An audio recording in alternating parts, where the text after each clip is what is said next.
Hey everyone, Mariner here. Welcome to another episode of Net That Hall and another matchup show where we dissect all the numbers and matchups for game week 23 and beyond. And as always, if you like what you see, please hit that button down there. Please subscribe and don't forget to hit the bell so you get some future notifications. And I've got two shipmates with me today. As usual, we've got FPLlens, Gabe, and also this week, special guest from India, Shom, that's at Bacon Boy FPL, who joined us on the grand opening show as well. So, welcome, guys. How are you doing? Hey, doing well. Great to be here. Good. Nice to see you guys. Excellent. I'm looking forward to hear about your team. I understand you've got double Liverpool defence. I really want to hear about this one. Shom, you know? Yeah. I mean, look, guys, I'll just explain to everybody what we're about, really. Net That Hall is a stat-based sort of YouTube channel. We're not trying to compete with a lot of the other shows. We're doing things differently. And I'm the numbers man, Gabe's the coach. So you get quite opposite opinions most of the time. But the good thing is that we do often actually agree in our conclusions. And Shom really is the calming influence of this pod, certainly for me this week, because I think you'll probably expect that, yeah, I'm probably going to have a bit of a moan again. But Shom, just to let you know, introduce you obviously know Gabe, but just to remind you about Shom, he is one of the most thoughtful managers I know, I think. And he did finish 222nd last year. I keep saying that, Shom. I know we don't want to brag, but he's still very nice. We won't talk about your rank this year, though, eh? No. Let's not do that. That freaks me out too in a completely different way. All right, then, boys. Right, let's crack on then. Let's see what's going on. Sure. So, Gabe, we've got you to start with. I think you were the highest scorer out of us three. So, off you go. 2 minutes. 2 minutes. It's a 75. I'm really happy with it. It's a green arrow, so no complaints and all of that, yada yada yada. But I think we're all feeling kind of the same thing. Is how can we possibly get a green arrow in this game? And we're scoring the points that we want to score. We're scoring well over the average, and we're still struggling to get that green, right? But for me, it's the case of the second week of not going with my gut pick for captain, going with FOMO and being hurt by it. So I went with Salah captain. I had a feeling that it wasn't going to work out the way we expected, but hey, what are you going to do, right? At least, and then this is the thing about with Salah, is we all went for it because of the safety pick. So if he fails, it's not that bad of a failure. So this was all even him, not hauling and blanking is in a sense part of the plan, because we stay with the pack. And if we chose Salah as captain, that was kind of our intention this game week, is to stay with the pack. So whichever way Salah went, it was kind of irrelevant. But I have to say, my man Antonio coming through. Calvert-Lewin coming through, almost getting to double digits there. Gundogan, double city defense keeps coming through, and I suspect that they are going to keep coming through. In the Liverpool match, I think Son and Salah and I guess technically Martinez are the only players that didn't return. So I'm happy with that. Yeah, 75 points. 8 returns, right? And the captain blank. 75 points and a small green arrow. Yeah. Small. 75 points, 1.6 million game week rank. It's crazy. It's a crazy week like that. All I saw all week, I'm going to come on to mine in a second, but all I saw all weekend was just points going on other people's teams and not mine. It just it was unbelievable. We're going to come on to. I think it's me now. I think I did actually. I was last week, so I am actually second out of the presenters this week. So let's go to me and start the clock. Well, my team name is the Brothers Grimsby. That's named after Grimsby Town and the film The Brothers Grimsby, if you remember it. And I'm going to rename it to the Red Arrows. No, after the Royal Air Force display team, right? The RAF. How about just the Brothers Grimm? Yeah, 74 points, 12 points on the bench. So that's 32 points left, or 34 points, sorry, left on the bench in the last 2 game weeks. Outstanding, eh? Bench Soucek this week. Fabulous. Didn't think he would return People do it all the time. Yeah. I've even got an article. I've even got a section of the show named after him, and I bench him, Sean. 8 players again returning. Can't complain with that.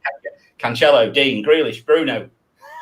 Even though, to be quite honest, and I got up because I was playing golf early on. I think it was Thursday morning. I think our time here, and I got up and I saw the last 25, and he was still blanking when I got up. And by the time I disappeared off the golf, he got 34 points. I only had time for 1 cup of coffee. Yeah, and then as for Salah, my God,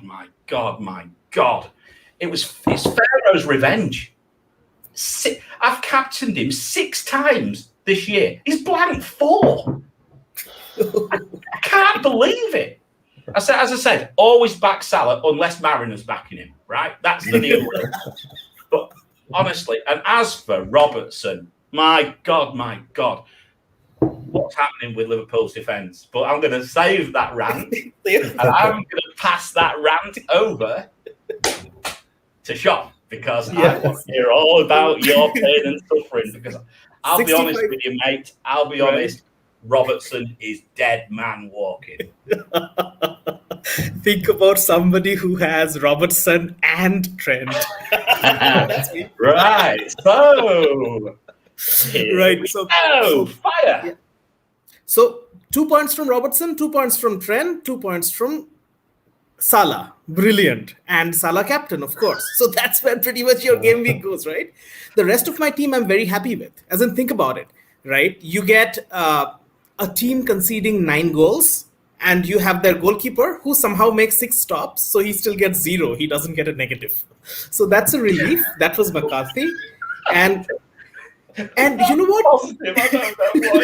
So you know what? When you're like your team is dropping like a stone, you hang on to any crumbs of benefit that you've got, right? Your goalkeeper got 0 points. Wow, celebrate! So that has pretty much been my team. I got 65 points. Everybody else got points in my team. So Alexander-Arnold and Robertson, 2 + 2. Salah captain, 2 + 2. Goalkeeper, 0. And the rest of them all got points. So when I make a Digne substitution, I feel that it's a Digne transfer in the game week. I think I had done well, right? And Dean gets 5 points. You get Calvert-Lewin, DCL substitution the game week before. He got 9 points. You think you're doing well, right? Everybody else kind of backs. Fernandes, Gundogan, Grealish, right? The 2 City defenders, right? Everybody kind of gets points. You're expecting something good out of this, and you get 65 points, down by about nearly 100,000. I've started off at around 290K. I'm at 360K right now. You know what? I shouldn't really be disappointed. I should really, really be disappointed, but I'm not as much disappointed as I should be. I really feel that I've got a good team. But you know what? This is around the point. We are at the 22nd game week where having a good team probably doesn't cut it anymore. Well, yes, right. I was going to say, having a good team doesn't cut it anymore. I like that. Yeah, that's really quite useful. I have to say, I love your bench. I wish I had a bench like yours. 0, 0, 1, 0. 0, 0, 1, Why do I have to get 34 points on my bench? You've got Binary Brewster sat here, Anguissa, and Davis. Outstanding bench. Don't waste any money on there, mate. Right. There's no money. Don't waste any money there. But to be honest, I'll tell you what I'm very interested in, Sean. I'm going to ask you one question about your team. Are you still happy with 5-4-1? I'm quite happy with 5-4-1 because I feel that at the specific price points that I'm playing at, say for example at a 5.5 defenders, 6 million defenders, 6 million and the 5.5 million, the best that you can get are Cancelo and Stones. And similarly for Dean, I feel that Dean's a good pick because, you know, in the games moving forward, there's a double game week, etc. I kind of considered all of those things. Yeah. Yes, but Liverpool, Alexander-Arnold Robertson just not playing well is a bit of a problem. But again, you know what? Whenever I'm thinking of, there we are. Bye. See ya. Yeah.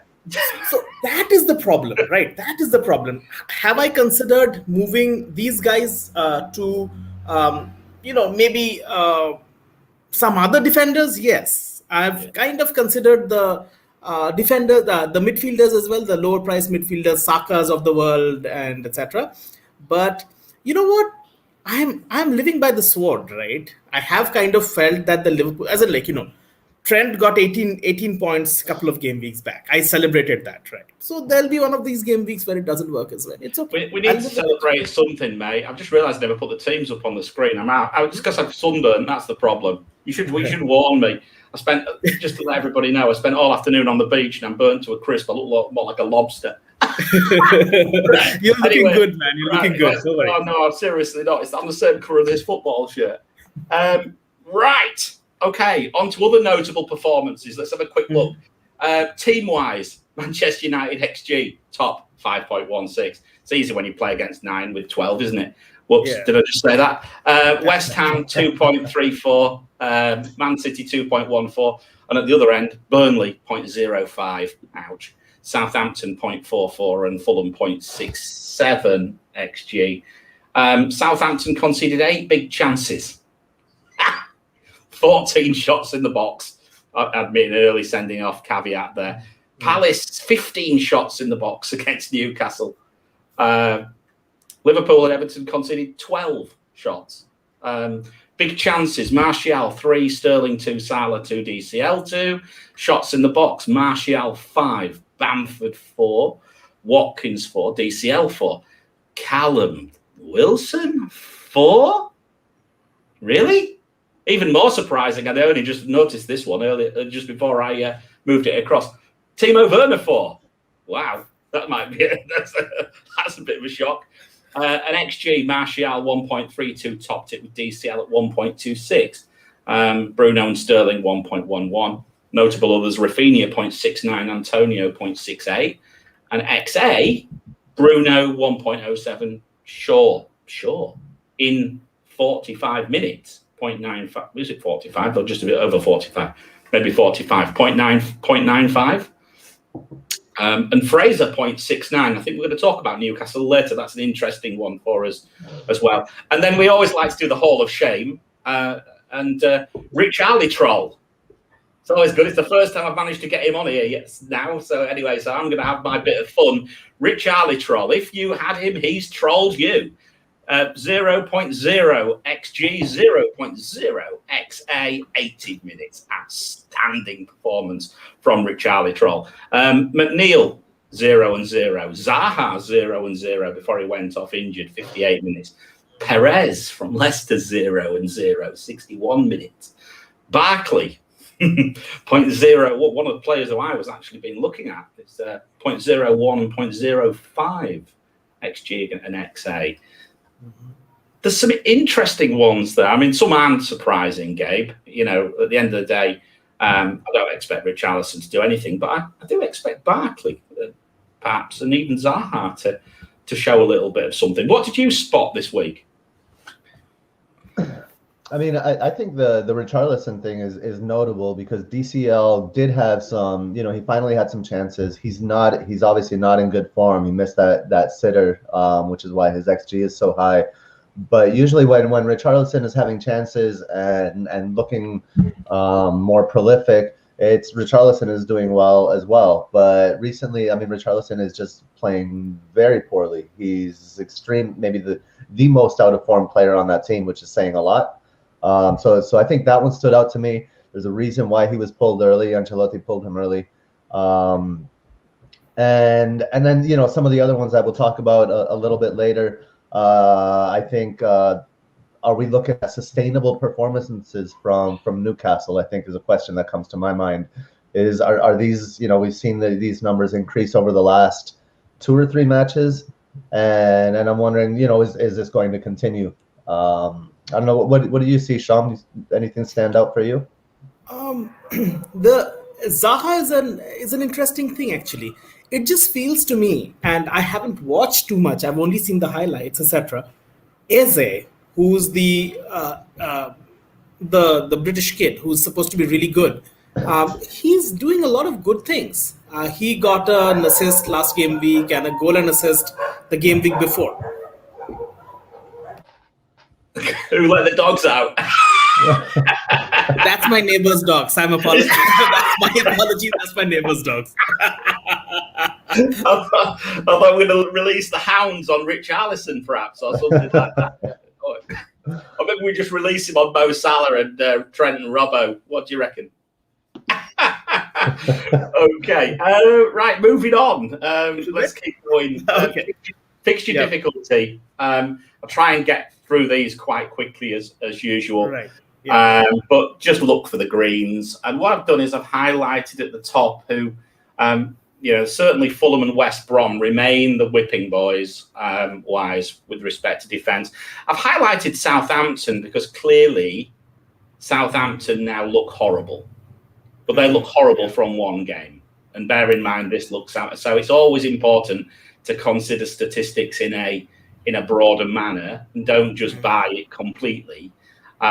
Because by the time when you dig into it, it does change slightly. But if we just look through some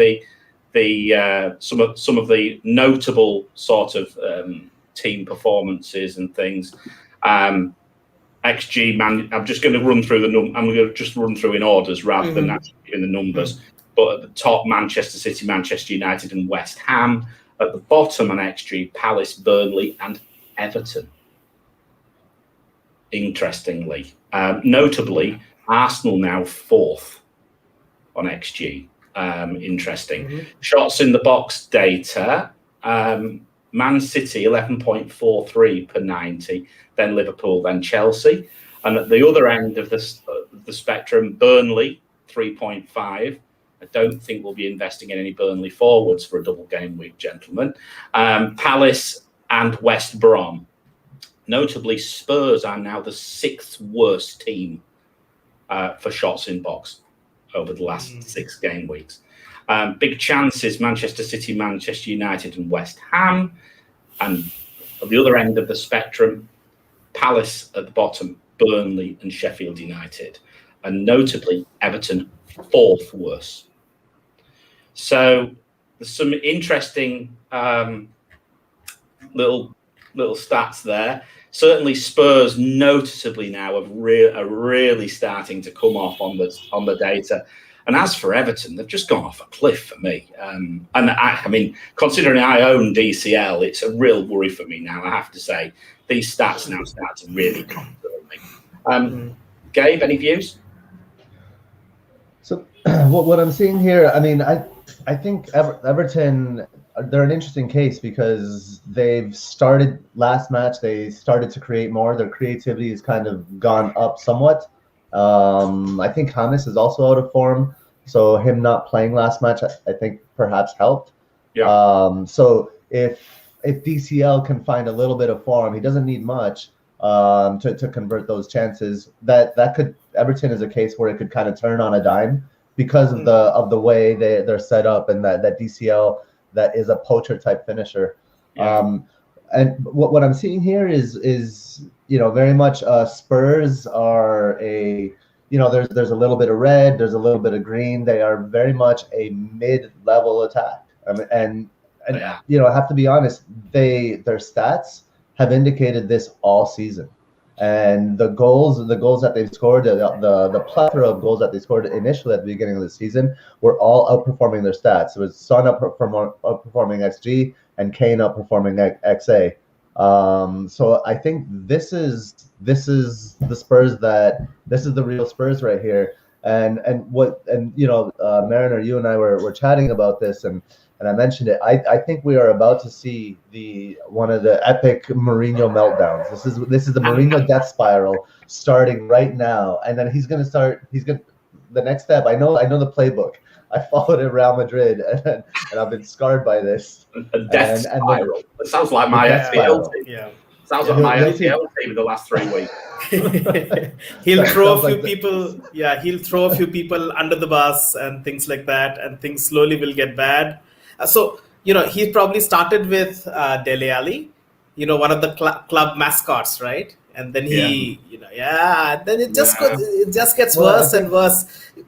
The first target is going to be the fixtures. First, he's going to start complaining about the fixtures and the injuries, and then the fact that they rely too much on Kane, and then the fact that Son can't do it on his own, and then he's going to start blaming the players that aren't helping them, and then it's just going to get your popcorn ready. What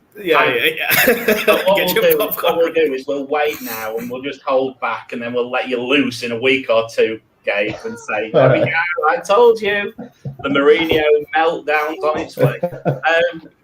As for defence, just look for the miserly ones, and the miserly ones have got red squares around them with respect to teams that you don't want to be coming up against, really. Where have I gone? And just very quickly, looking at the data, good defences, obviously, Manchester City. They're more than twice as good as anybody else now with respect to expected goals conceded. It's quite remarkable that they are just streets ahead of everybody else.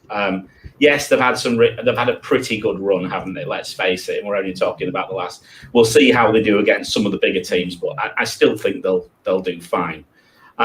West Ham now second with respect to expected goals conceded, and Liverpool third. Even though we don't get clean sheets, Sean. Isn't that amazing? That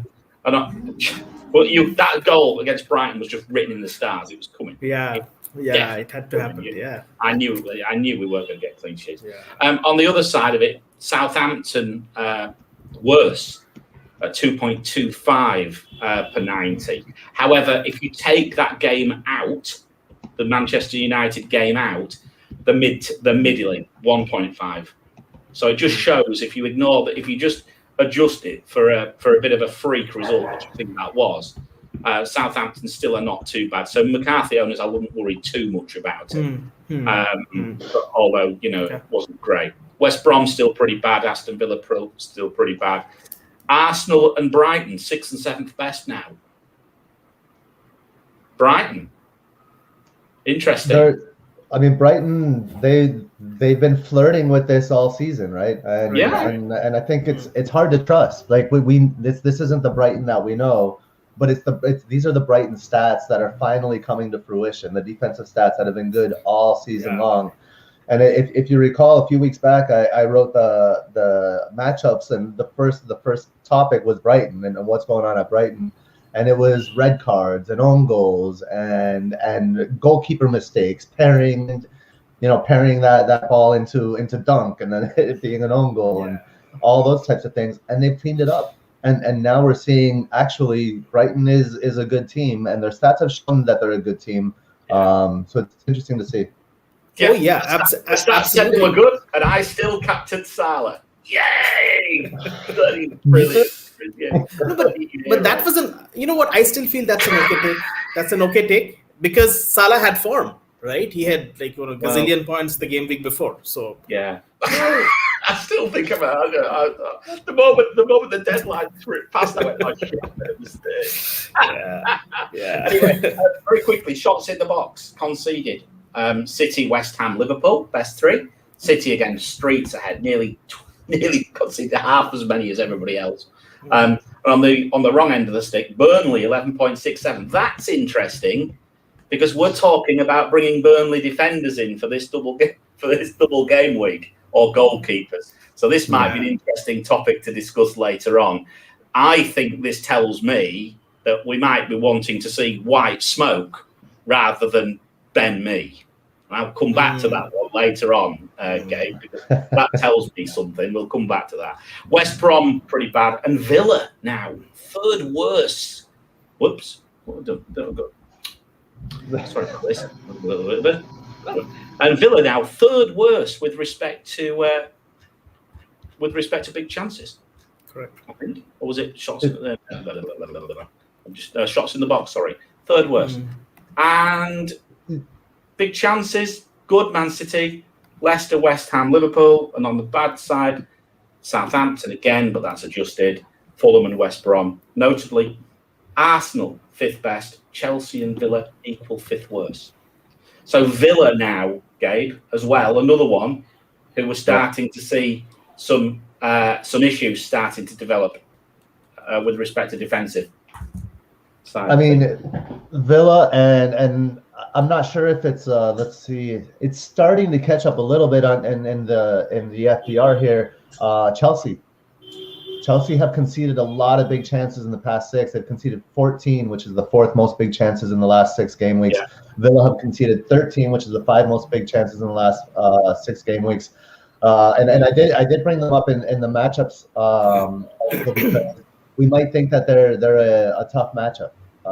We just have this conception that Emi Martinez for Villa, and the Chelsea setup and how good they were defensively initially at the beginning of the season, and right now they're not that good. And so, for example, you have let's see, Callum Wilson playing Chelsea in 2 weeks, right? In game week 24. That might be actually a good matchup for Callum Wilson. You might want to think of, if you have him, you might want to think of holding him. So those are the ones that stand out to me. Yeah, it's interesting. I would probably like to have a quick math of the Chelsea the last 6 Chelsea fixtures, split them up into the last dregs of Frank Lampard's tenure and the first 3 of this one. You never know. See, they didn't concede any in the last 3. So without looking at the stats, I'd just like to have a look at how that, we kind of know that Lampard kind of lost the dressing room and things like that, and here they're really overperforming, maybe for the new manager bounce and things like that. Yeah. So that intrigues me a little bit. So yeah, it's probably it's a good point. I have the last 4 game weeks. And Chelsea, in terms of big chances conceded, they drop way down. So they're about, what is it, like 7th or 8th or something like that. They conceded 8 big chances in the last 4. So that means that they conceded a whole boatload of big chances in those 2. I think 7 big chances in the 5th and 6th games. So you're right. Tuchel is totally different. I think wait and see. Yeah, definitely. I mean, I've just moved across to the upcoming fixtures and fixture difficulties, but I've excluded the double game weeks from this because I've actually put a separate slide for the double game weeks. And what I've also done this week is I've actually done some attacking and defensive trends. So I've basically now taken the data from the full season and the later data, and now I'm actually comparing the matchups as to what they were if you compare with the full season's data and just the last 6 game weeks. So what you're seeing here is any green suggests they're improving. Red will go the other way. So obviously you still know the old story. The green is good, red is bad. If we talk about attack for the next 4 game weeks, United still obviously, again, due to that Southampton game potentially, and their form's about the same. City just do City things. West Ham and Arsenal are also good matchups and are improving with respect to the matchups. Leicester are a little bit, but about the same, but not too bad. Defensive wise, City are around the same. Again, amazing. United about the same. Brighton, you mentioned this earlier, Gabe. Brighton are performing close to their stats now, and they have good fixtures. Interesting enough, Palace are improving. More mid sort of table with respect to stats wise from when I looked at it, certainly not down at the bottom, and they also have some reasonable fixtures. So the only problem we've got there is we don't know who's playing. If we knew Mitchell was playing, he'd be an excellent option, I think, right now, but we don't, do we? I'm not sure we'd spend 5 and a bit on PVA. Right. I don't know. I don't know that I would. You don't even know about the central defenders as well, other than the central defenders as well. Yeah, they keep on changing them, right? Yeah, I mean, if I was going to go for anyone, I'd probably go for PBA, but I'm not sure he's nailed. That's the problem. An average United, City, and West Ham. So we're talking about these attacking fullbacks, which we've been going on about now for a while. They're look pretty strong, and I think Sean's just disappeared. Maybe the dog bit through the cable or something like that. We'll keep going anyway. That's all right. No, the dogs. The dog No, we can go ahead with that. And just for you, Sean. You wanted to very quickly touch on this, and I think I'm just to let the viewers know we're going to spend a lot more time on double game weeks and blank game weeks next week when we start to understand the fixtures. But I think it's just worthwhile just very quickly touching on early thoughts for chip strategy. So, Tom, do you want to start? What's your what chips do you hold, and what are you thinking of doing? So I do not have the free hit. That's a bit of a problem for 29. So basically, right after you finish with 26. So how I'm anticipating is right after you finish 26, you'll have to start planning for 29, right? But then again, the way it looks to me is that 29 would anyway be a very threadbare kind of a game week. There'll probably be 3 or 4 matches at this point of time, how it looks like. In that case, I'll not worry too much. So 26 is probably an opportune time to look at bench boost if you still have it. I do. So that probably is the best time, and you can even start thinking of it right now at 2022 and think of doing something around 26. However, with a note of caution, the orange over here and thanks to Ben Krellin, the orange over here means likely.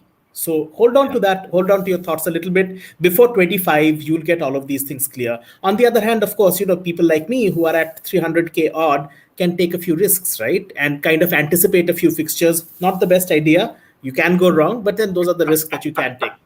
I'm not gonna champion that idea. That's definitely not me. I mean, look, what I would say, and I'll come to you in a second, Gabe. But look, my perspective is, I also have used my free hit. I have 2 transfers in the bank right now. I will only use 1 this week. I need 2 transfers in the bank when I know what those fixtures are next week. I could then decide to go, heavier on teams for 24 or 25. If I'm already okay, I can decide whether I'm just going to go and punt and then wildcard, or as I hope to do, get through 26 and bench boost without using my wildcard, then dead end into 29, and then fly out of flip out for the last 8 game weeks 30 onwards, or 9 game weeks 30 onwards, and really push on to the end with a nice, fresh, shiny new team. It's a little bit risky because I have to say, at the moment 29 frightens me to death.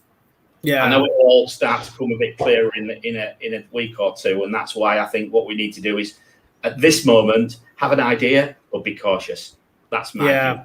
I agree. To try and second guess a cup result, I think is dangerous. I'd just like to also mention that 24 and 27 are interesting points for a Man City triple captain. Right. The problem with 24 is that who do you go for?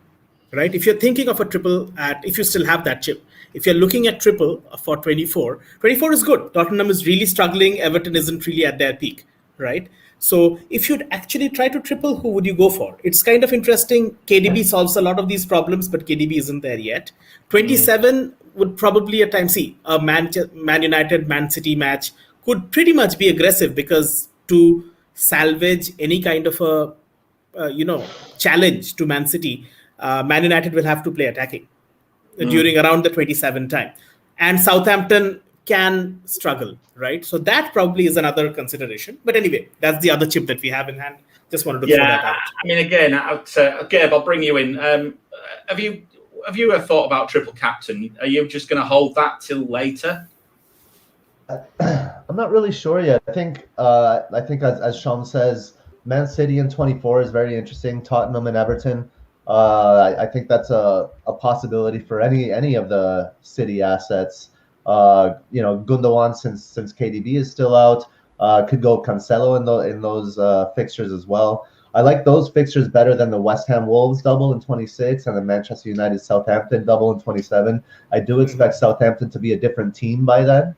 They'll have gotten healthy. They'll have, in theory, you'd think that if you rate Hasenhüttl as a manager, I kind of expect a similar bounce back as last season after their 9-0. A few weeks go by, they get people healthy, and they kind of rediscover themselves. So that might not be as appealing in 27. There will be some other small double game weeks in the game week 30s, the 37, and so on and so forth, if for those people that are inclined to wait. But for me, I'm taking it one game week at a time. And just, I'm focusing on, we have the double in 24, so I'm having an eye on that, getting some players for that. But I saved my free hit chip, so my path forward. I already lived through the stress of an impending blank game week without any chips. So my path forward is kind of straightforward. I have my bench boost team from 19 still. I still have that now, so I will wild card out of that, put all my money in my starting 11 for 26. And then I'll free hit in 29 and triple captain. It'll be more like a feel. I'll be like, this player's in good form, and everything converges. Good form. The fixtures are good, and then I'll use a triple captain, but I won't force it. Well, you'll have great delight in taking the mick out of us then when we're all in right mess trying to get through 29. I'm really looking forward to that week. Right. Very very quickly. That's the fixture difficulty for the game for the doubles and blanks at the moment, and you'll see. Is that right? How can it be bad for everybody? Well, that's because don't worry about that. Don't worry about the numbers. Just worry about the colours. Okay. Because there's that's just the fixtures. That's the double weeks. So in other words, these are the only people who've got games. So if you look at it like that, you're basically saying that the only team with a decent matchup in 24 is basically Manchester City. Burnley are pretty average with respect to it, if you look at it. So yeah, I think that maybe a triple captain isn't such a bad idea. I'm going to merge this all in to the other FDR for next week, but I've got too many fixtures in there at the moment, which I need to wait until it drops off a bit. Okay, moving on. Soucek Watch for potato salad lovers everywhere. He scored again. We were worried about having to rename it, and he's gone and scored again, hasn't he? How did we do last week? Let's have a look. So I'm trying to think. Obviously, Surya's not here, but if I recall, Surya said DCL. I'm sure I wrote it down on my little notebook. If that's the case, we actually got one. There is DCL indeed. Interesting. Yes, we got one. I had an epic fail with Callum Wilson. With a fail with Rudiger as well. But of course, Soucek got one. Now then, about this fixture difficulty this week, and this is where I think we always have a bit of fun with this, but fixture difficulty this week. Newcastle had 7 headers last week. Yeah. And you were on the right track there with Callum Wilson. Yes, I was. Yeah. And they're against. That was against Palace, and Palace have got Leeds next. Mm-hmm. Brighton had 5 headers against Liverpool. And they've got Burnley next. Is it Burnley next? Yeah. Is it Burnley? Yeah. Leeds had 5 headers as well. So defensively, Brighton, Man City, Man United, Wolves, Sheffield United didn't concede a single header. Wow. Who do we predict this week? I'm automatically drawn to the West Ham one as usual. pretty good matchup for West Ham. Mhm. I'm tempted to go with Antonio. That's my pick this week. You guys, what do you think? Sean, who do you fancy? Can Who's I gonna take score a header? so I'm thinking whoever plays, it'll be one of two players, right? Either Scott Dan or Gary Cahill. Whoever is playing along with Koyate in the Man City in the Crystal Palace defense. So it's impossible to predict. You just don't know, right? So if Gary Cahill plays, it'll be Gary Cahill. I'll go for Gary Cahill. If it is Scott Dan, then Scott Dan. Both of them are good in headers, and that is pretty much how Leeds concedes most of their chances. How does that look like? It doesn't like it. Yeah? It doesn't like it. No, it doesn't. Crystal Palace. No. No, it doesn't Okay. like it. No, it's okay. Doesn't.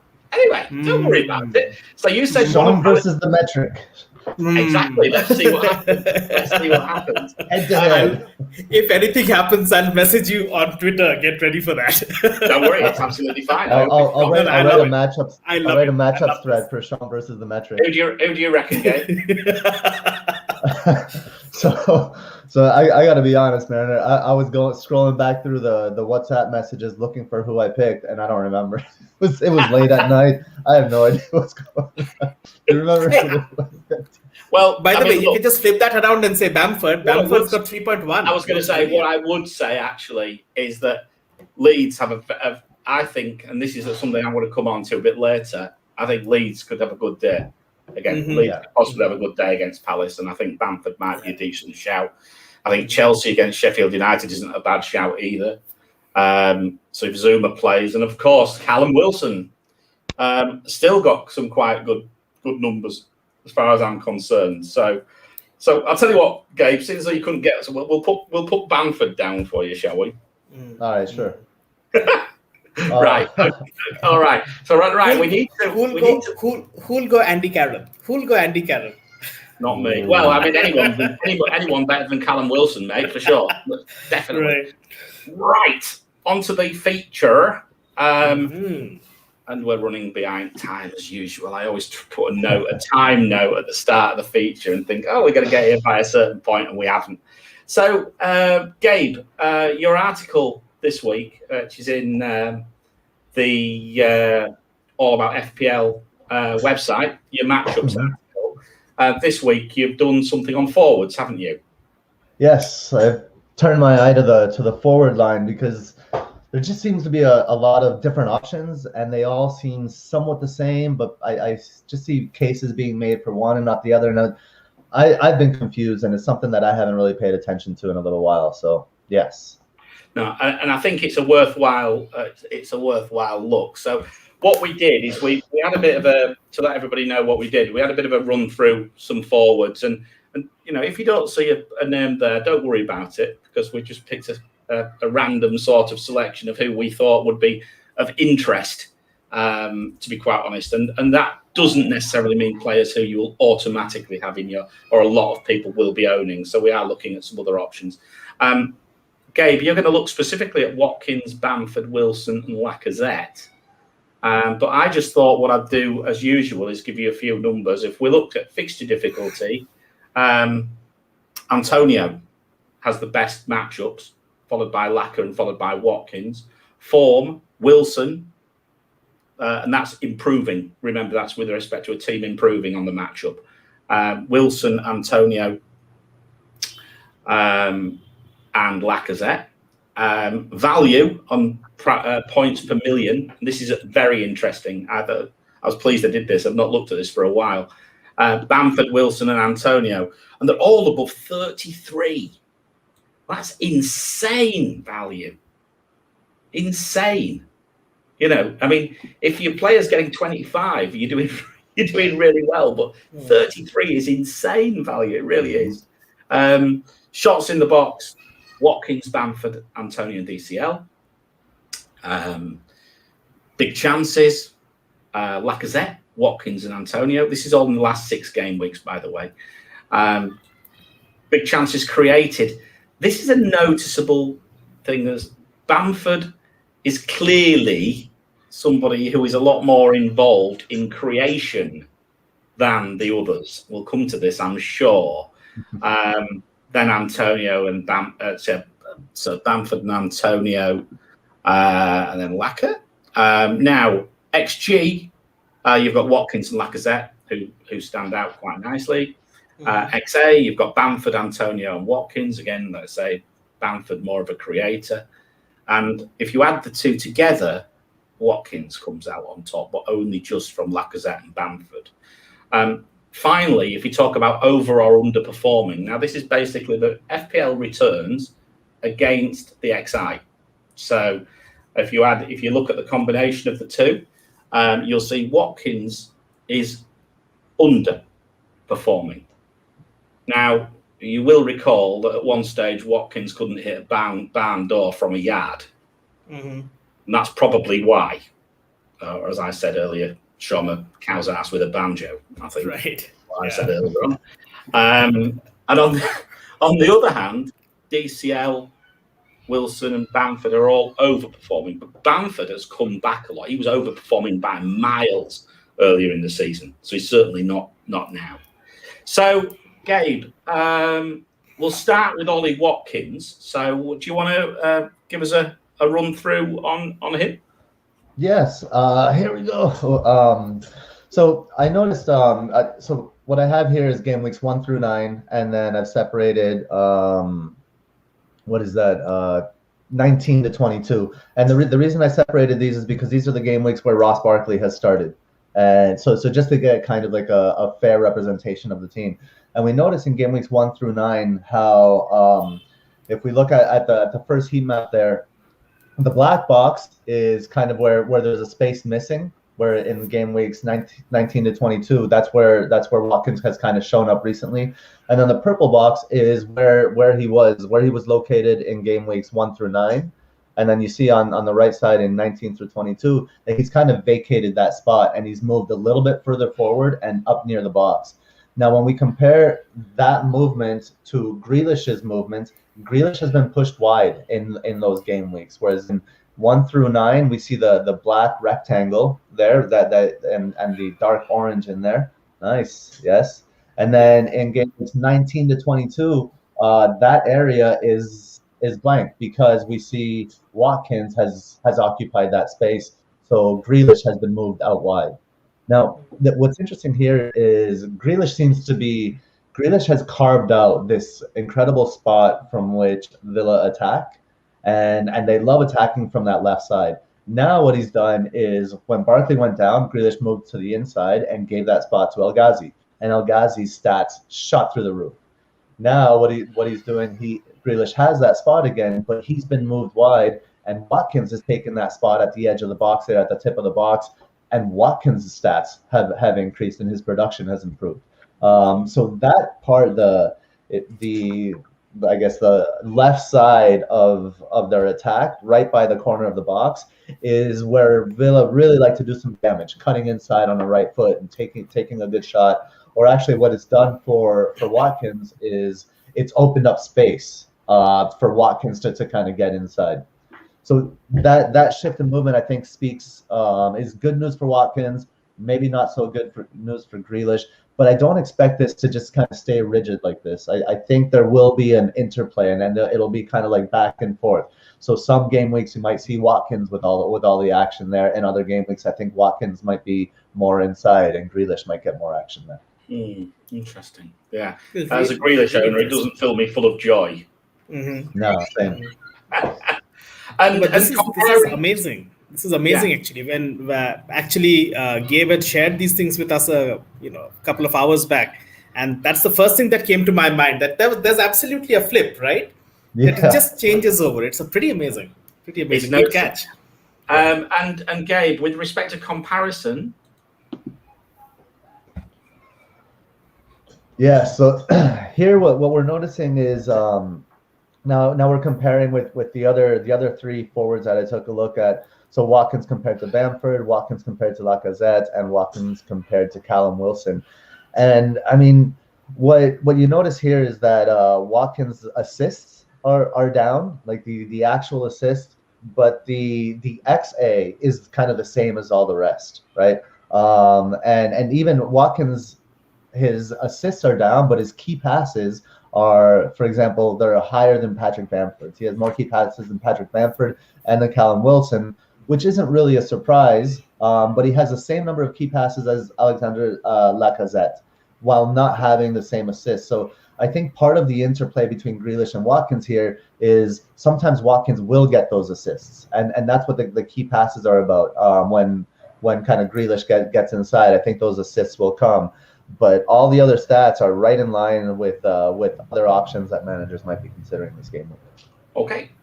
So that's Ollie Watkins. So right, Bam Bam, Patrick Bamford, top of the value, far and away top of big chances created, an XA. An argument he's been overperforming, but he breaks my spreadsheet and my heart. Oh, and mine too. Lovely interviewer, though. Lovely interviewee, though. Yeah. Yeah. I just want to address. There's just on we can stay on this slide, but there was a comment by Enceladus saying that Grealish has returned more consistently lately, and that's true because Grealish remains kind of the creative hub, but his goal threat is down, and that's what we were getting at. But it is a good point. We say, oh, that doesn't make us feel good as Grealish owners. But we should feel okay as Grealish owners because he will always be part of the creative hub of that team.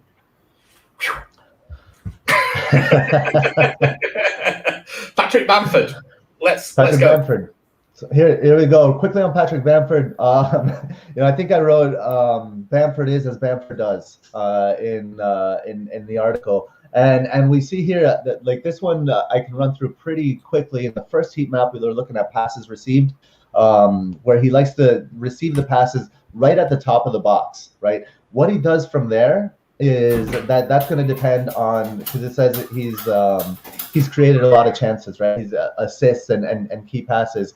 If he moves up out of the box, we see in the second one, the chances created. When he moves up out of the box, it's to create space and draw defenders out of the box to create space for runners in behind. So that's why he's creating so many chances, because his movement is actually quite good when he moves out of the box to create space for others. That's really intelligent.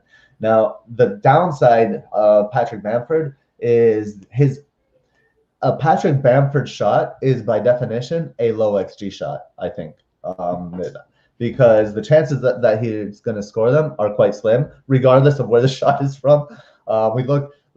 I just want to draw people's attention to the XG shots heat map, or the map there, the blue circle inside the 6. Just remember that blue circle, because when we turn to Lacazette, for example, and we see how big, the bigger the circle, the higher the XG. To have a shot inside the 6 with that low XG, it takes a lot. Takes Patrick Bamford, I think. So his. How could that be? How could that be?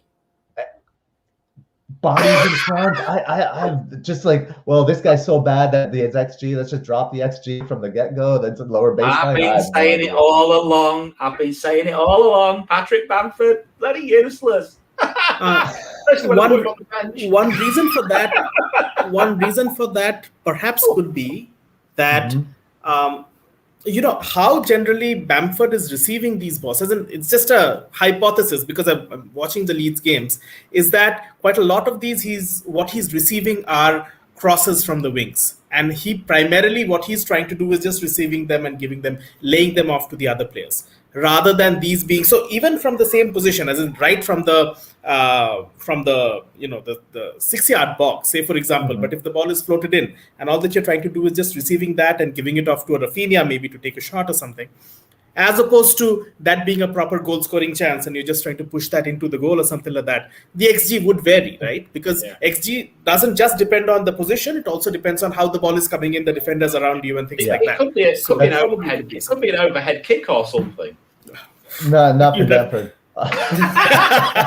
Fair enough. Fair enough. No, but Sean, it's an interesting point you bring up. But the one thing I'll say is that even the dots around the penalty area, which is most likely not from crosses, look how tiny those dots are. Normally, you'll see dots that small outside of the box. But for Patrick Bamford, we see dots that small inside of the box, and that's a big concern for me. Interesting.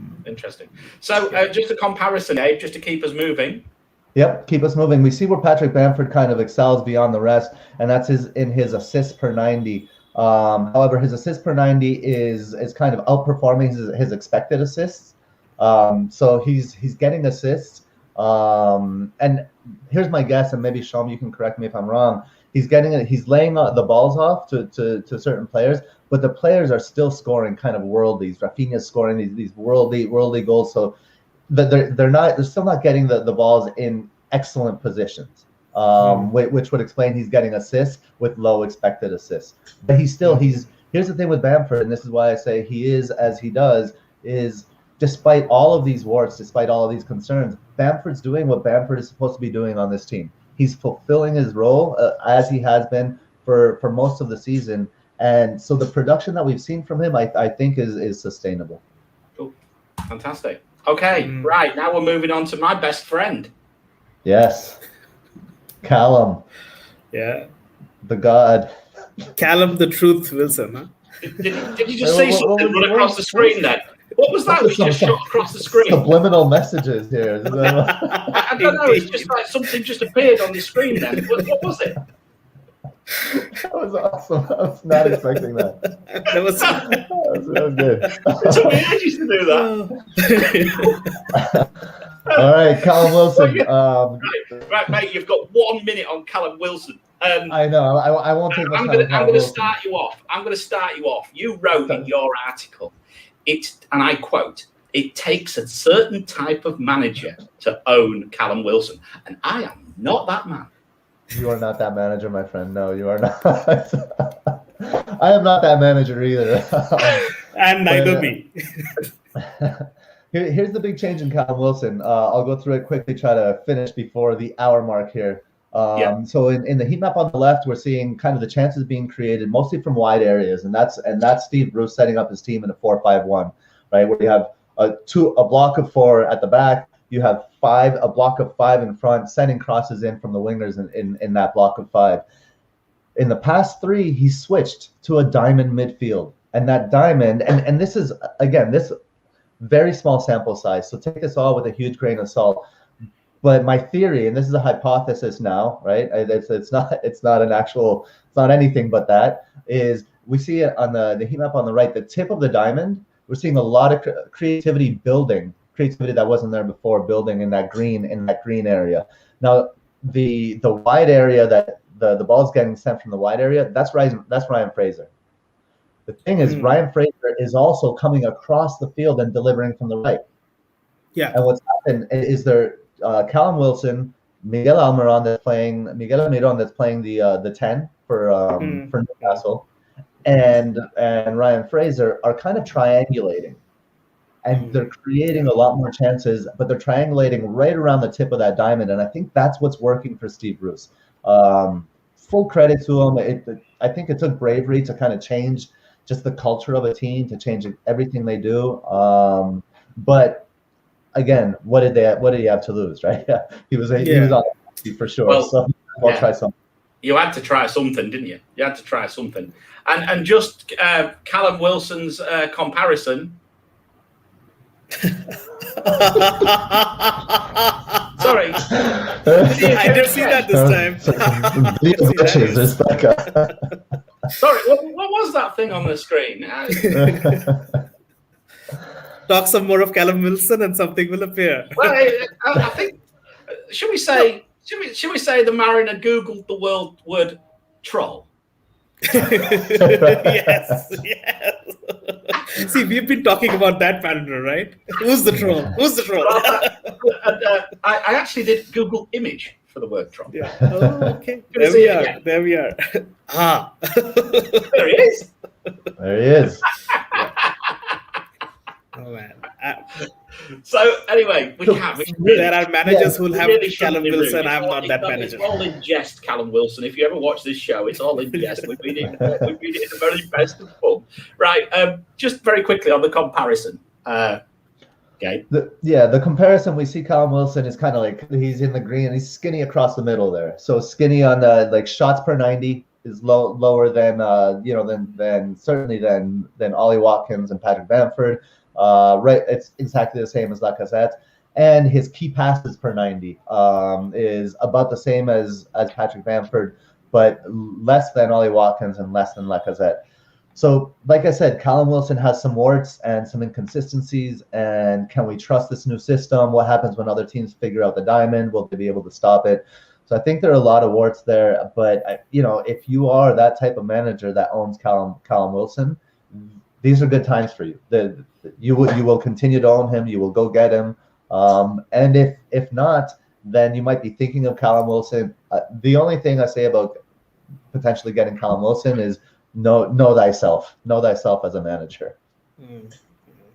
Yeah, that's not me. You know what? I just like to put in a small caveat, and that is the function of Patrick Bamford and the function of Lacazette, the function of, from looking at your stats, Ollie Watkins as well, is not just as a as the target man, right? Not the central attacking person.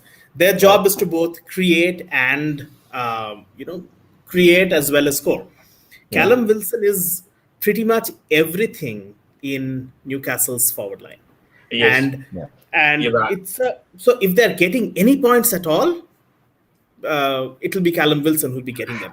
And that's why it pains me to say, but Callum Wilson, that's why when people bring him in, if they're patient enough, he will return for you.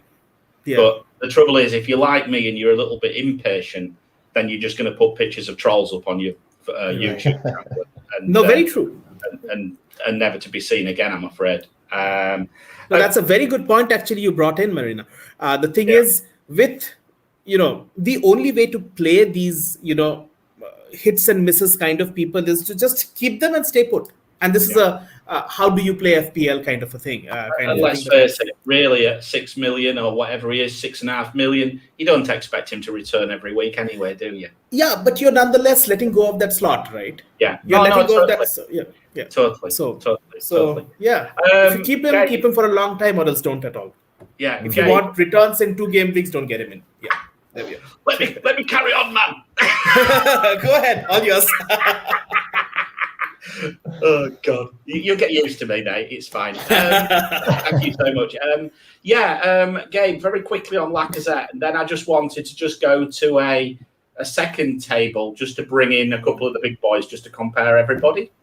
Sure. Well, really quickly here with Lacazette, the one thing that I'll turn your attention to first is the heat map on the map on the right of the XG shots, and just to remember the Patrick Bamford shots heat map. Look how much bigger these circles are, all inside the box. This is what a striker's heat map should look like. Chances inside the box should be big chances, should be high XG chances. They're not with Patrick Bamford. They are with Lacazette. Now, Lacazette is a bit of a paradoxical case because in game weeks 1 through 14, right? This is the old Arsenal from this season. And Sham, as an Arsenal fan, I'm treading lightly here, so if I goof up anywhere, I hope you'll jump in and fix it. But what's interesting here is in game week 15, that's when the kids started to play for Arsenal. And what happened with Lacazette, you see from the heat map on the left to the heat map on the right, Lacazette has actually dropped deeper to receive passes. And dropping deeper, the result of that dropping deeper means that more space has been created in and near the box, so the chances that he's getting are higher XG chances. We see in the XG shots map, the field on the right has the bigger circles and greener circles than the one on the left. And my guess, and again, this I'd have to look at kind of the movement of Saka and ESR and a bunch of players, which I haven't gone into in too much depth. But my guess is Lacazette's movement and his link-up play is destabilizing backlines as they track the runners, and then having Saka and ESR running through those gaps that Lacazette has created and then crossing the ball in when Lacazette comes in the box, creating these chances for Lacazette. I'm quite bullish on Lacazette. I think that the wart that he has is his price. He's more expensive than the other forwards listed. So the value may not be as high. And let's see, Lacazette has Villa, who's gives up a lot of big chances that Lacazette can capitalize on, and then they have Leeds before their schedule gets tighter, and then they play Man City and Leicester. Villa and Leeds, I think, are great fixtures for Lacazette, and I could see him returning. Yeah, it's an interesting. It is interesting, and I think if you've got that, I mean, we've all got a little bit of money spare. To be quite honest, I've got a load, but so it's not such a. I'm not saying it's crazy by any means, scared, but it's not.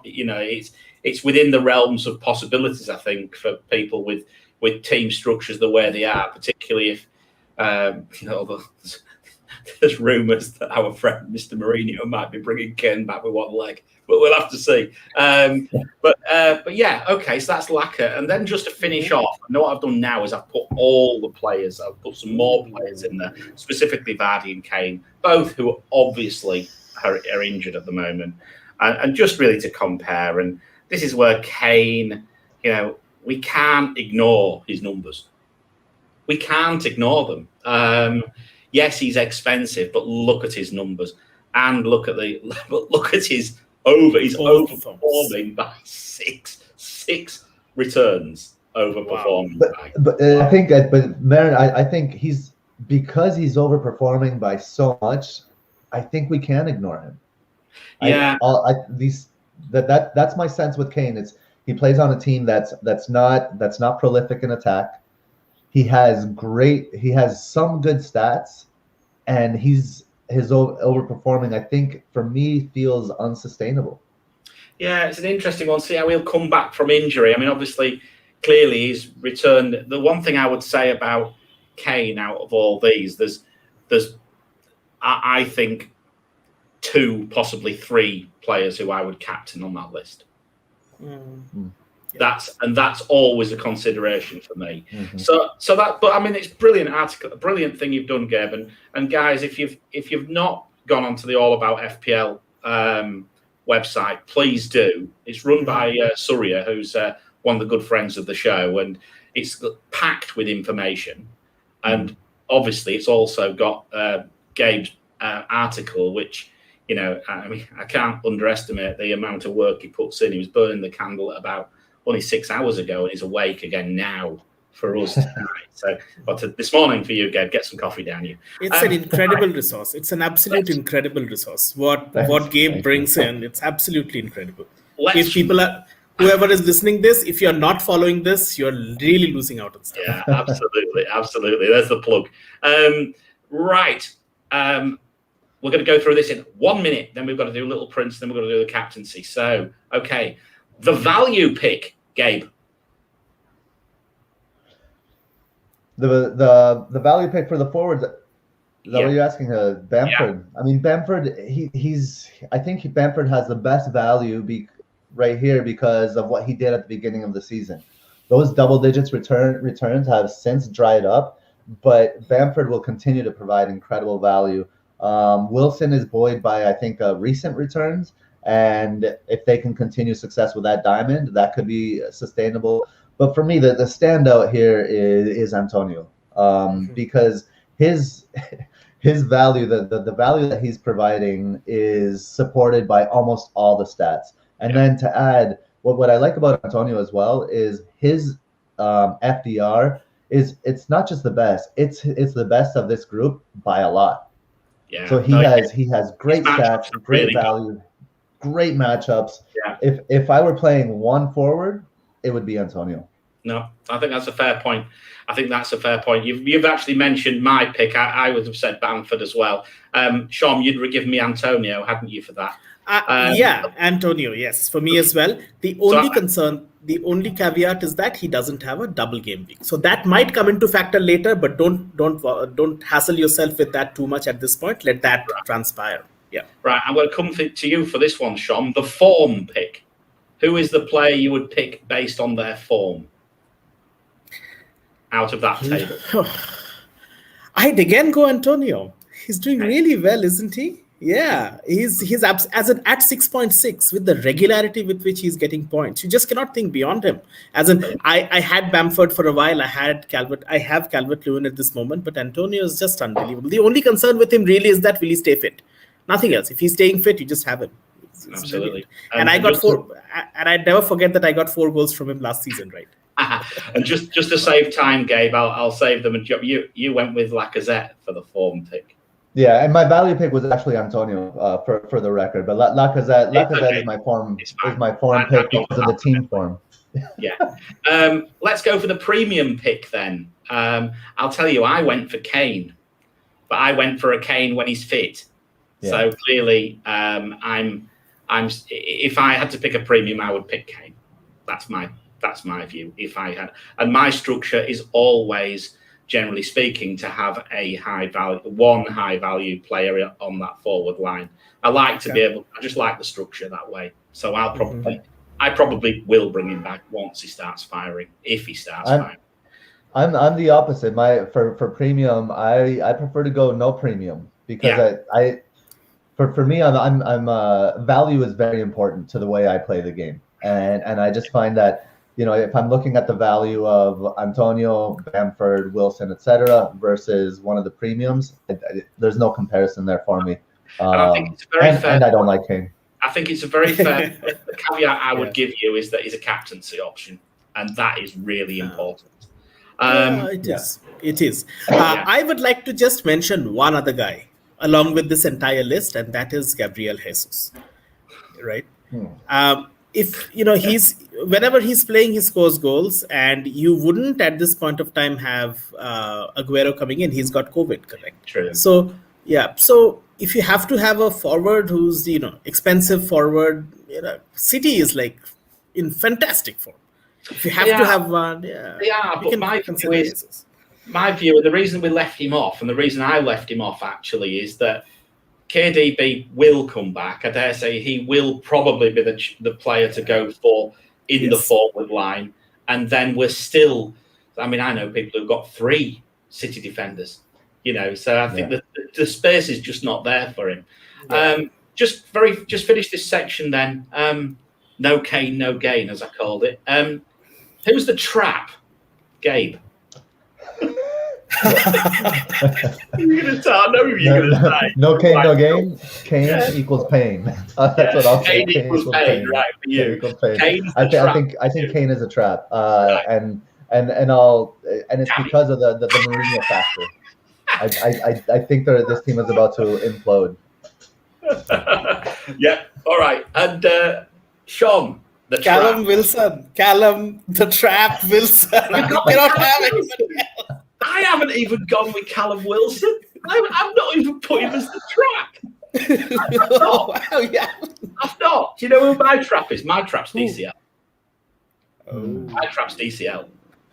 He will probably become Harry Kane for me, almost certainly after the double game. If Kane's fit by 26, it'll be DCL to Kane. I cannot carry a player with the form that team are in, and the numbers that team is producing. Yes, he'll get the odd goal, but I just don't think he's going to do it. I owned him from the start of the season, and I'm seriously moving him on. Poor form and poor fixtures as well, so it's a bad combination. Absolutely, it's a double red. Okay. A double game week 24 though. Yeah, but that's after that. I'll keep him till then. And I'll keep him for that. I'm not moving him on. I brought him in for 4 weeks at the end of the day. Although I am benching him this week, probably. Anyway, there we go. There's another story. Right. The Little Prince, Gabe. We are hugely overrunning. I can't believe how long we went for Mahrez last week, and he failed, but only by a VAR decision. I mean, but looking back at that pick, while it looked very close, like he failed just by that decision, he did not play the role that I expected him to play. And Mahrez was a lot deeper. He actually played the role that he played against Fulham way back when I wrote a post about that, and he assisted the assister. That was a surprise. That was a surprise to me. That hadn't been his role in any other games against Burnley, including the one they played previously this season. So I think a Mara's return would have been lucky. Pep went in a different direction than what I thought he would go. Go figure, right? That's what he does. So obviously we did fail, but hey ho, we fail sometimes. We've had a couple of wins, a couple of losses so far. This week, your pick is. Yeah, so this week my pick is.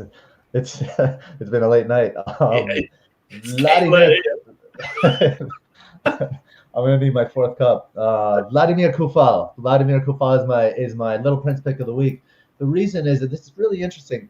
So back in December, Fulham had conceded. Most of their chances from their right side, not their left. They had conceded very few chances from their left side.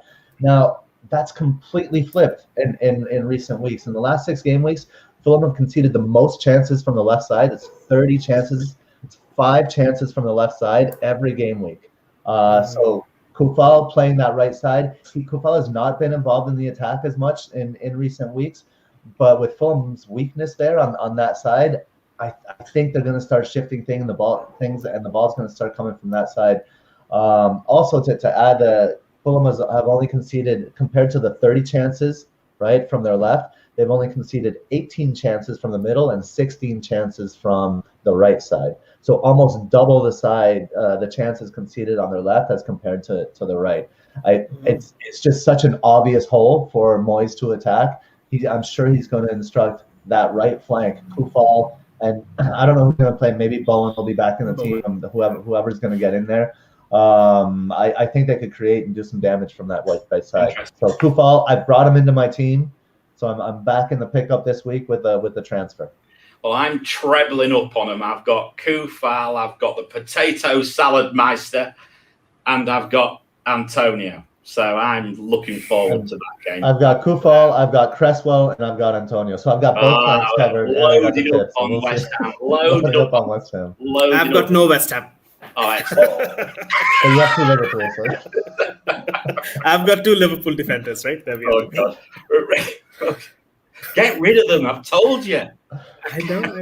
I'm getting there. Don't panic, man. Don't panic. Yeah. We are still in that don't panic mode. We shall see. We've got to move on. You're too calm, Sean. You're too calm. So, right, guys. So that's the end of that section. It was a long one tonight, but I think the forward information is really well worthwhile going over. And obviously, we're going to be starting to do things like on the double game weeks and things like that coming up. But we're going to keep doing these sections. So I hope you enjoyed it, and do leave us some comments. Do hook up with Gabe, ask questions on Gabe, either ask him at the end of this or on Twitter as well. And do check all about FPL because it's a great website. So, right, on to the captain picks. So, the community lumped on Salah. We were all wrong. The metric went for Sterling. It was right. The cat pick went for Bruno. He was very right. He's no longer getting skinned by the missus because she got 105 points. Wow. She did get 25 the week before. But that's just a very quick point about that. Isn't that incredible how one team can do something one week and then the next? How not a single transfer, rolled the whole lot. It's crazy. It's just madness. It just shows you don't knee jerk sometimes. If you think you've got the right team, it's just bad luck. Move on. And Pereira, well, right, okay. He's not on. Well, I hope he's watching. That was a shocking pick, sorry. He had an awful game. He nearly made the whole shit. He nearly made the whole shit. In fact, I was going to put him. The only reason I didn't put him in there is because we put him in as a captain. Oh my God, it was awful. It was terrible. He was. I've picked this week. All right. Anyway, let's keep going. The Mariner against the Metric, and the Metric's now in front. Mariner is blank on the trot and really suffering. The metrics doing okay. You know, what is it? 71% hit rate, projected 579. I'm now 64% hit rate, projected 570. 6 times Captain Salah, 4 blanks. Look at the people who's blanked for me. I mean, it's not that I'm captaining bad picks. And interesting enough, the statistic, and I was going to pull it out, and I didn't. Liverpool against teams in the bottom 6 have been useless this year. Useless. And that's all the games that we've been captaining Salah against. All the games. So anyway, so that's that. So we'll move on with that. I'm still feeling a bit bitter. That's life. I just need to turn it round, and I really should go for a certain, quite an obvious pick, but obvious premium pick. But I think I might be going somewhere different. I'll show you that in a minute. And the cat pick in the poll this week.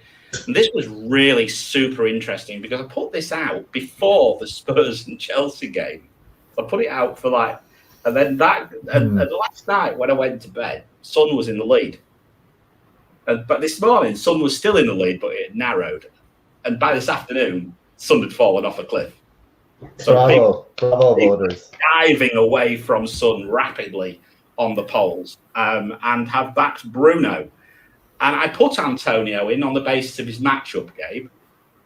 And we had some takers, 33% and very close, pushing Bruno really close this week. Yeah, almost won it.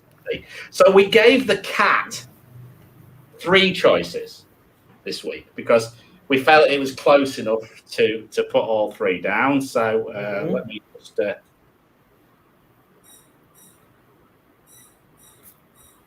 hopefully that's... Oh, God, I forgot to put the bloody... Let me just take that off. Hang on.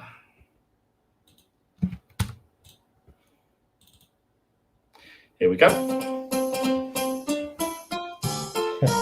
What kit's that, Julie? We had a bit of a problem with him tonight, Gabe. I had to shoo him along a bit. You'll see in a minute. I was kicking him up his ass. He wants to take a bath. Huh? Left. It's back left again.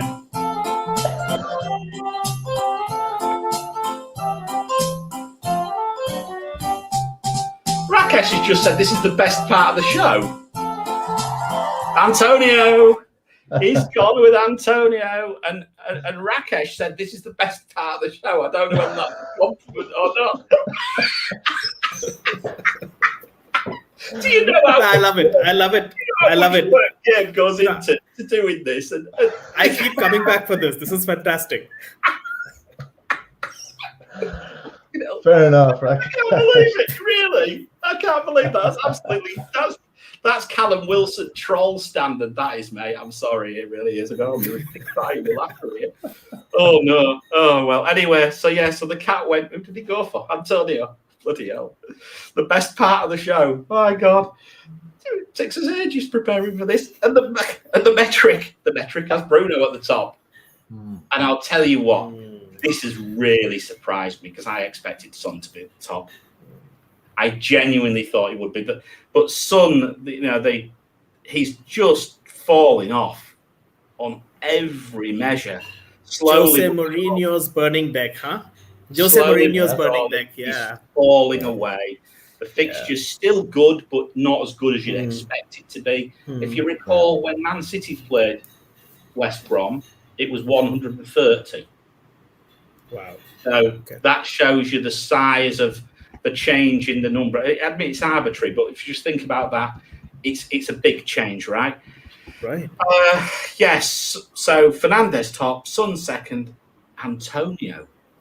I put him in because I was interested to see where he came out, and he's jumped above. Obviously, jumped above some quite big boys there. Really, obviously, the City and Liverpool game isn't that great. Right. I mean, looking at the matchups here, Bruno's game, Everton, they're not last three. Expected goals conceded 9th worst, 1.53. Big chances 1.67, 10th worst. Shots in the box 9.33. 6th worst. But obviously Manchester United just had an amazing fixture, so they're up at the top for most things. And Bruno's, he still looks a very, very good pick to me. And he's probably, if you were playing the game, I don't know, I can't say normally, I think that's the wrong thing to say. But if you were determined to captain a premium player, that would be the player you would pick this week. That's the way I would look at it. Guys, anything you would say? Yeah, so a couple things here. I think the matchup for Bruno is like a mid-link to lower end matchup, given current form, Everton's current form. But what I want to mention on Antonio, I think Antonio would be the only reason he's not top of this metric, in my opinion, and you know the metric much better than I do. You can comment on this, Mariner, is since he hasn't been playing for very long, he doesn't have the haul percentage in him yet. If you look at the haul percentage, he's way lower than everyone else. And I think that's just a function of time. He just hasn't had enough games for the stats to catch up to the haul. And he's been unlucky not to haul, to be perfectly honest. Yeah. I think the haul is in him. I don't think he's a player that doesn't have haul potential. I think he's a player that hasn't had a haul yet. So if given a full season, I think Antonio would be top of this metric. And for me, he's the standout captaincy option this week. What do you think? How do you see it, Sean? I can vouch for that. Antonio certainly has a haul in him. I brought him in for 4 goals in the same match. Yes. So completely. And so that's a great observation, right? He hasn't been playing for a while, but then, it's not that, Antonio isn't really like, have we had too many instances where he's been playing for a while and then he suddenly had bad form? He just had injuries and broke off, right? Yeah. He's in the middle of a good streak, just get him in. Let captaincy or otherwise is a different thing. I would probably still go for Fernandes because I'm kind of a boring player, etc. I'll take the more standard fair choice, but I'd really want to get Antonio in, right? I'd really want to get Antonio in, and I think that's a fantastic pick for anybody who's going a little bit differential from the norm, so as to say. So I agree with you, both of you.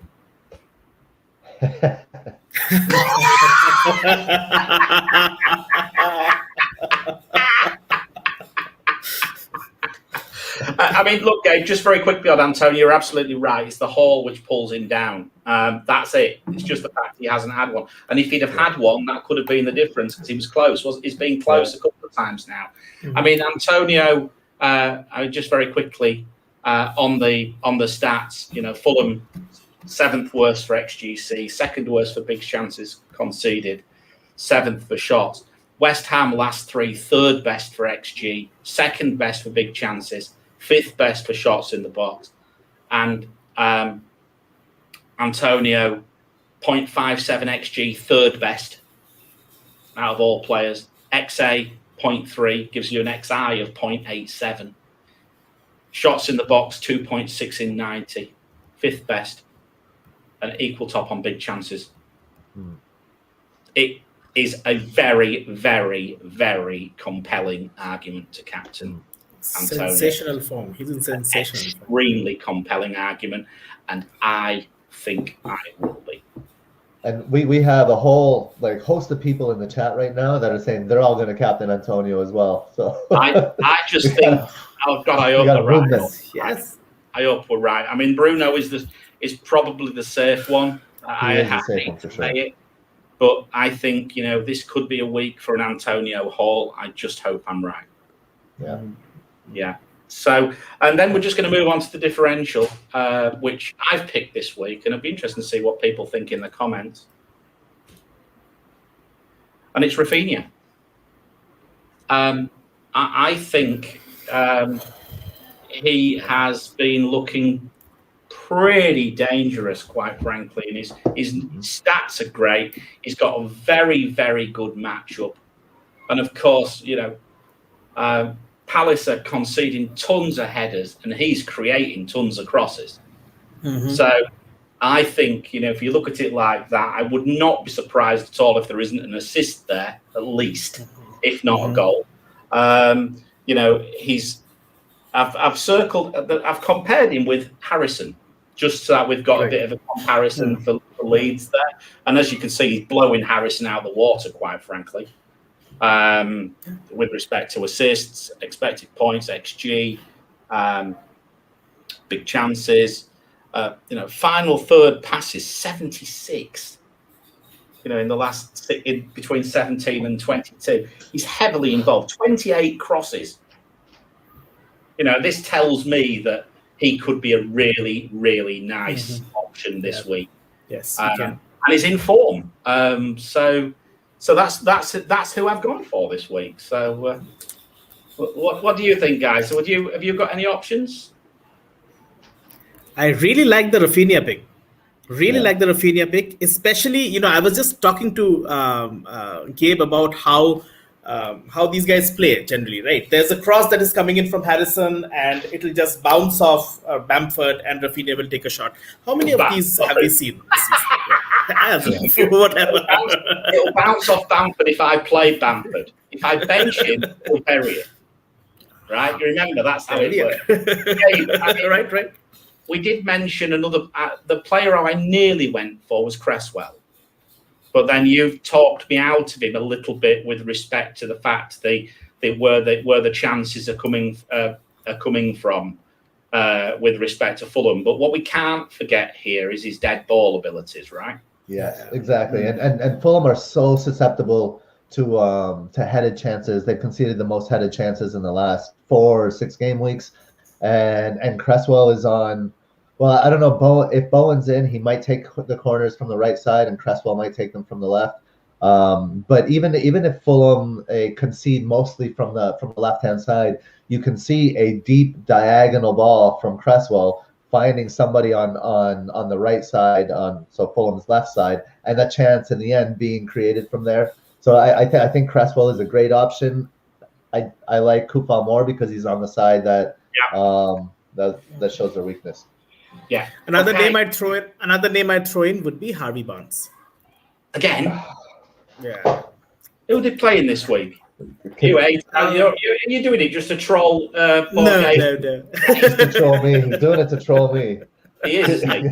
Wolves away. Wolves away. Yeah. I don't know. I didn't see what the matchup was actually on that. To be honest, he's not jumped off the page of me this week. I have been championing the Leicester assets now for a couple of weeks, to be fair, and I know there's one lad on Twitter who often communicates with me and reminds me when he picked Maddison. You like Barnes against scores and returns. It reminds me just one small thing to note, that Leicester would have Ricardo Pereira in their team right now, and he's pretty much their best player apart from Vardy, say for example, and he'll be bringing in a lot of attacking fervor as well as really strong, and he's all around probably the best right back in the league, right? So I think that will make some difference. Nursed back in, I think, a little bit, and that's my that is true.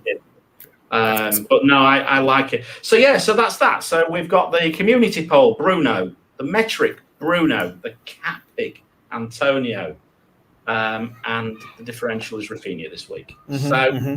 Let's see how we do. So that's the show. So let's now go to the Q&As, and I'm just gonna. I've scrolled some times down when people where some questions are, but I'll start you off, guys, whilst I just dig through them. This was on Twitter. It's from @KrakenJack2. Due to back-to-back double game weeks for City, is it safe to ditch one of their defenders and go with double attack? Someone like Gundogan and Sterling to stay away from the rotation. He sounds like he's quite concerned about rotation in the City defence, guys. And this is coming from a Cancelo and a Stones owner. What's your view on that one? Everybody can be rotated for City. That would be my answer. Yeah. Sterling got rotated. Stones got rotated. Cancelo got rotated. With City, when you're taking City assets, the way you play it, at least the way I play it, is that I don't worry about the rotation. I kind of feel that they'll be getting points. Nevertheless, the defenders would be. It's it's, for example, what I'm thinking is that this is the defender who got rotated. Somebody else came in and got 2 points. That's okay. So, you're not playing the, guessing pep game when you're playing City in. You just feel that they're doing really well defensively, get them in and just stay put. Sometimes you'll get rotated, but overall it'll be worth it. So no, I would still have my 2 defenders and I'd figure out who the third attacker is. At least that will be me. Gabe? I mean, I think we're still talking about by far, but it's the best defense in the league. It's almost like Manchester City's defense plays in a different league, and they're already playing in the Super League, and these are just like the farm teams that they're playing against. So I understand that thinking for sure, and maybe when KDB comes back, maybe you might want like a Gundogan KDB double or something like that, and hold Cancelo in the back for upside or something like that. I think that's reasonable, but I would also caution that you are removing a defender from by far, it's another stratosphere, the best defense in the league. And I don't think that's going to change. I think they're going to remain the best defense in the league, and I don't think there's a bad matchup for them. So yeah, go ahead. I know one person who's got this conundrum, actually. It's my son, actually. He messaged me earlier. He's got 3 City defenders. Would you move one of them out, or would you, with these tougher fixtures, or would you hold them? My perspective is, I think I might move one out. That's me, because I don't like triple defense anyway. I don't think I've ever done it. But Sean, what was your view on that one? Triple too much?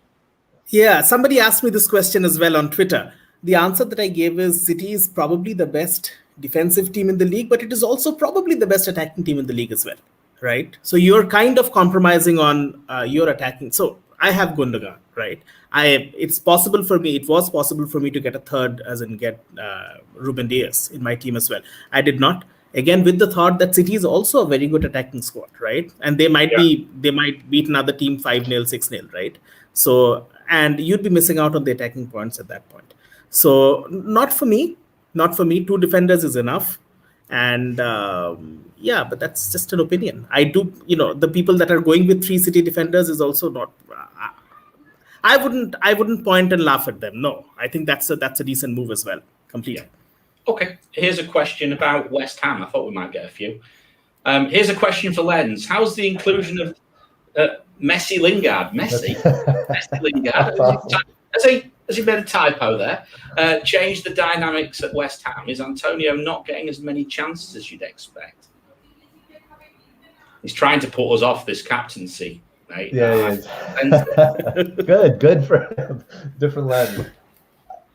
I think it's too soon to know. Benrahma has played at the 10. Lanzini has played at the 10. Now Lingard has played at the 10. So I think it's a wait and see with Lingard. I don't think he will. My prediction is that he will not cannibalize kind of Antonio's opportunities. If anything, I think it could open up more opportunities for Antonio. But one game does not a pattern make, I guess. So it's a wait and see for me. Okay. Right. Hang on. Sean. Okay. Who would you bench? Dean, Diaz, Stones, DCL, and Saka. Oh my God.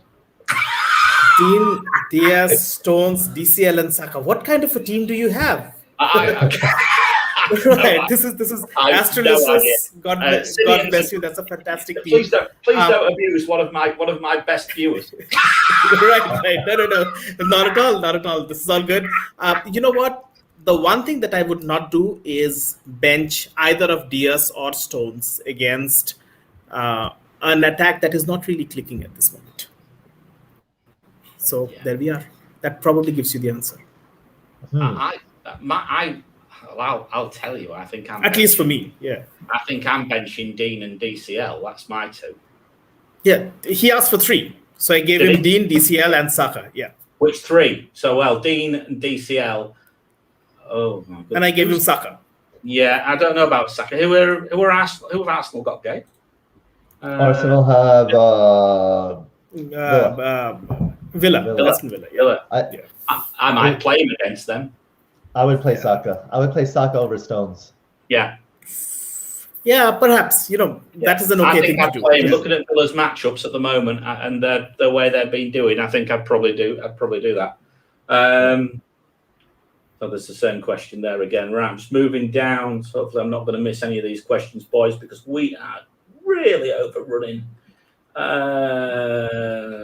Everyone's saying Twitter's gone down. Have we broken it, boys? Oh, has it? Wow.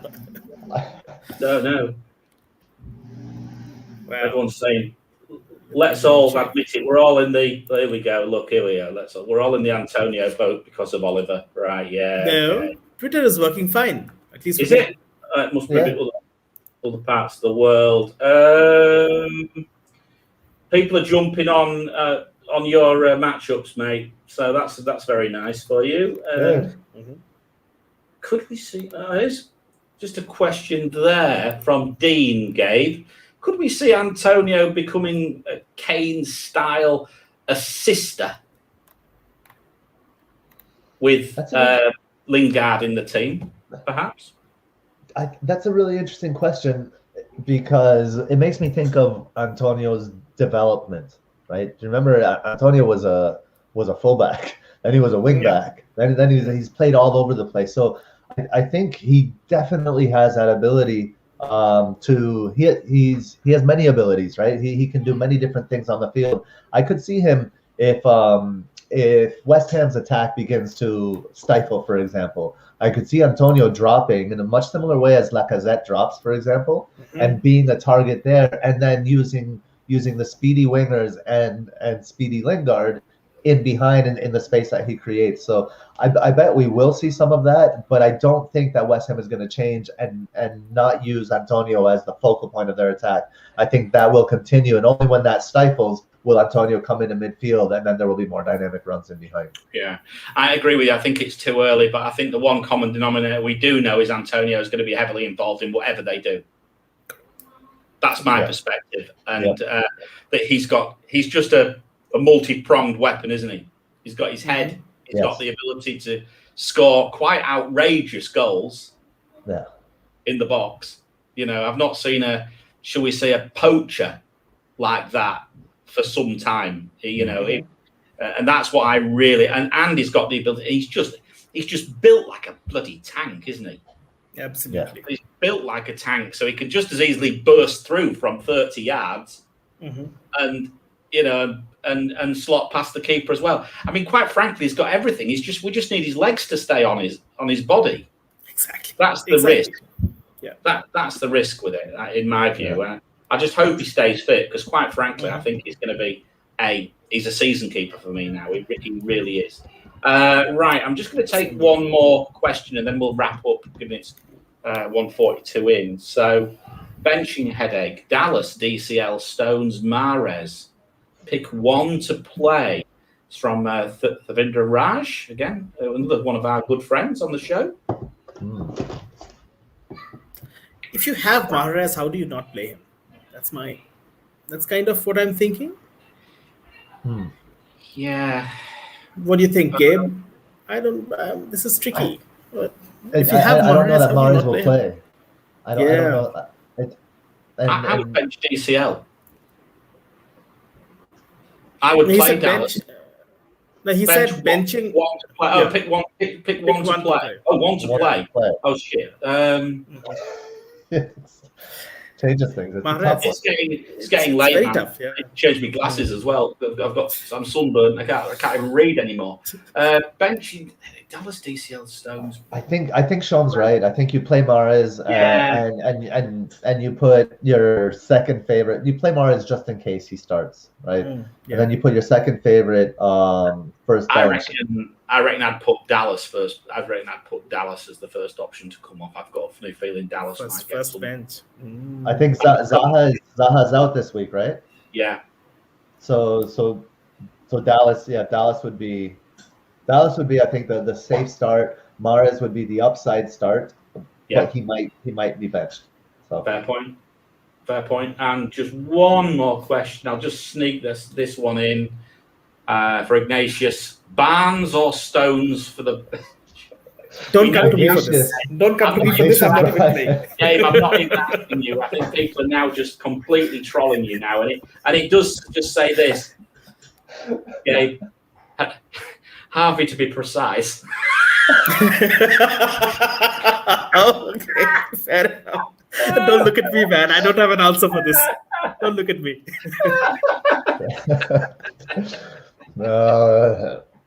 Sean, Ignatius, shout out to Ignatius, Brian. We're not going to get a proper answer from Gabe. It's not even possible. So I'm going to come to you, Sean, for this answer. Oh because, my God! Really, we're going to get an answer. We're going to get an answer from Gabe, which will not be Harvey Barnes because he hates it. Right? No, you know what? Even I'll go for Stones. The same level as Callum Wilson and Richarlison.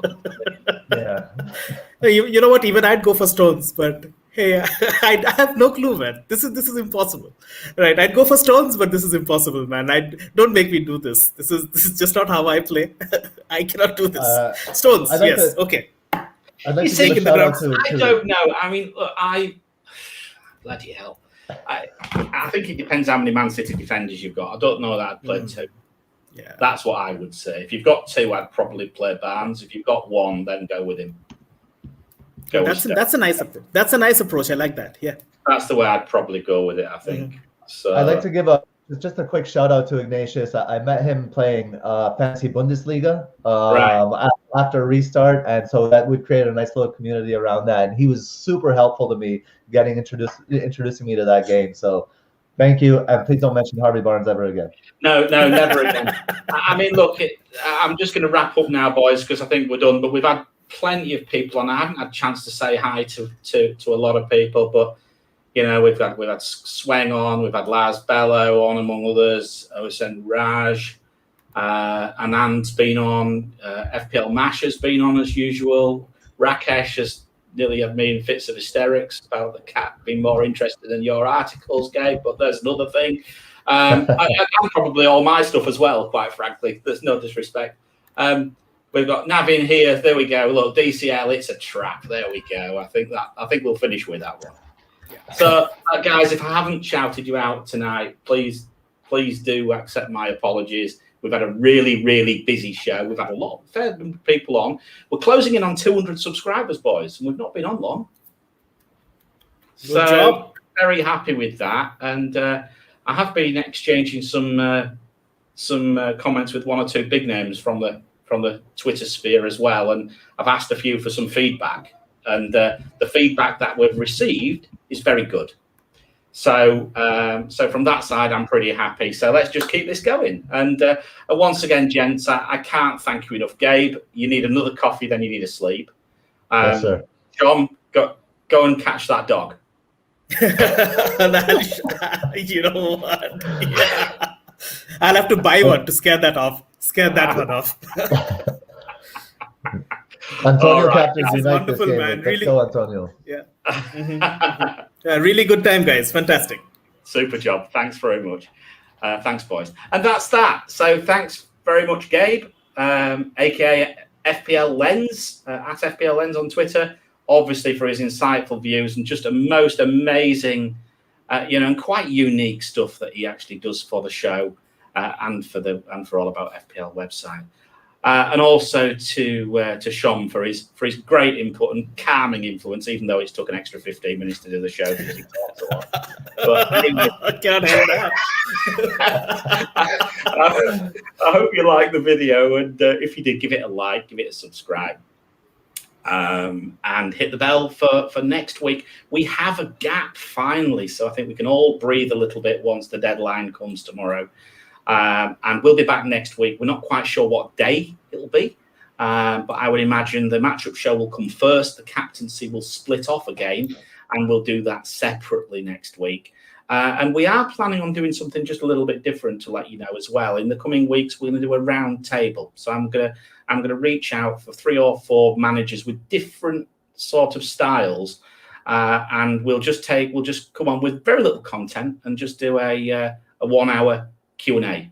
So that's going to be a special coming up in the next few weeks. So that's that, chaps. So till the next time, I hope that Antonio, if you are backing Antonio, I hope I don't have to go and skin the cat personally, because I think I'm captaining him as well. And just take it easy and enjoy yourselves. All the best. Stay safe. Bye-bye.